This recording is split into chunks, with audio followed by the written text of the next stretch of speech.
Cooking language. இன்னைக்கு cooking லாங்குவேஜில் நம்ம பார்க்க போகிறது பிடி கொழுக்கட்டை. குக்கிங் லாங்குவேஜ் சேனலை சப்ஸ்கிரைப் பண்ணாதவங்க சப்ஸ்கிரைப் பண்ணுங்கள், லைக் பண்ணுங்கள், பெல் பட்டனை ப்ரெஸ் பண்ணுங்கள். வாங்க வீடியோக்குள்ளே போகலாம்.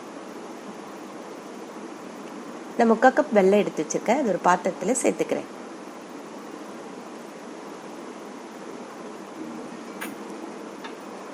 முக்கால் கப் வெல்லத்துக்கு நான் 1/2 கப்பு தண்ணி சேர்த்துக்கிறேன்.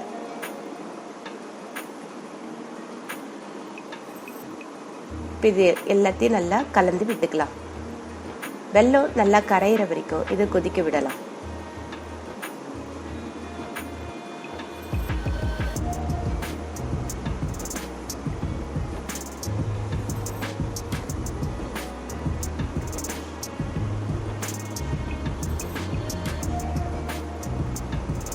வெல்லம் நல்லா கரைஞ்சி வரணும், அது வரைக்கும் இது கொதிக்க விடலாம். இப்போ வெல்லம் நல்லா கரைஞ்சி வந்துடுச்சு. வெல்லத்தில் தூசி இருக்குன்றதுனால இப்போ இதை நம்ம ஃபில்டர் பண்ணி எடுத்துட்டு வந்துடலாம். நான் ஃபில்டர் பண்ணி எடுத்துட்டு வந்துட்டேன். இது ஒரு பாத்திரத்தில் சேர்த்துக்கிறேன்.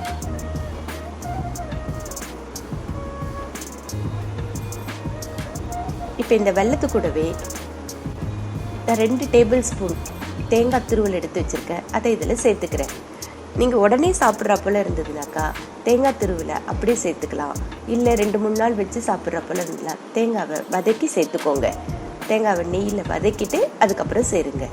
நான் இங்கே தேங்காவை நல்லா திருகி போட்டிருக்கேன். உங்களுக்கு பத்தையாக வேணும்னாக்கா சின்ன சின்ன பத்தையாக கட் பண்ணி கூட நீங்கள் அதில் சேர்த்துக்கலாம். 1/2 டீஸ்பூன் ஏலக்காய் பொடியையும் நான் சேர்த்துக்கிறேன். சேர்த்து இப்போ இது எல்லாத்தையும் நம்ம நல்லா கலந்து விட்டுக்கலாம்.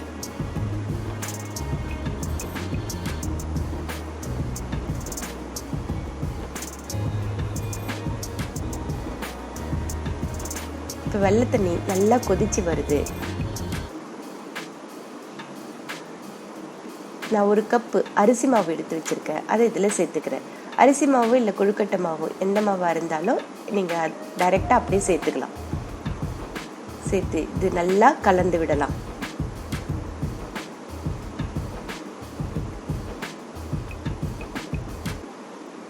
இதே போல் நல்லா கலந்து விடுங்க.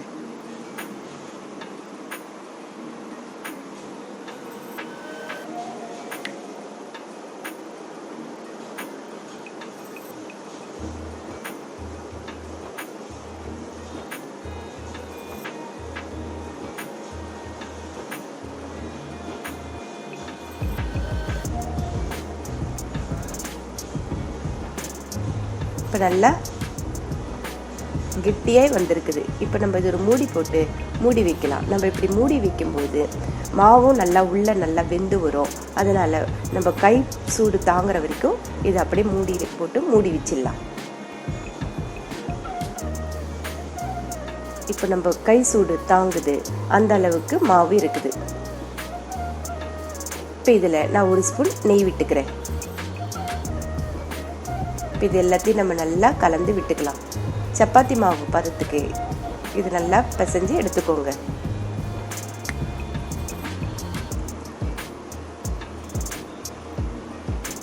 கையில் நல்லா எண்ணெயை இல்லை நெய்யோ தடவிக்கிட்டு கொஞ்சம் மாவு எடுத்து இதே போல் ஒரு உருண்டை உருட்டி அதுக்கப்புறம் நல்லா நம்ம விரல் பதிகிற அளவுக்கு பிடிச்சு எடுத்துக்கோங்க. இதே போல் எல்லா மாவையும் நம்ம பிடிச்சு எடுத்துக்கலாம்.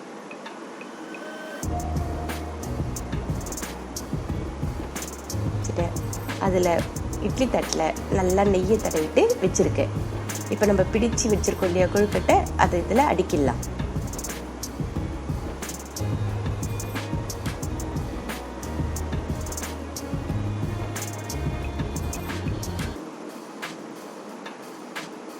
இதே போல் எல்லா கொழுக்கட்டையும் நம்ம அடுக்கி விட்டுக்கலாம். மூடி போட்டு 10 நிமிஷம் நல்லா வேக விடலாம். இப்போ நம்ம மூடியை திறந்து பார்க்கலாம். நம்மளுடைய கொழுக்கட்டை எல்லாம் நல்லா வெந்து வந்திருக்குது. இது ஆறட்டுன்னு நம்ம ஒரு பிளேட்க்கு மாற்றிக்கலாம். நம்மளுடைய கொழுக்கட்டை சூப்பராக சாஃப்டாக ரெடி ஆகிருக்குது. நீங்களும் ட்ரை பண்ணி பாருங்கள்.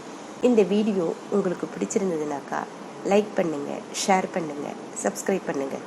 உங்களுடைய கமெண்ட்ஸை சொல்லுங்கள்.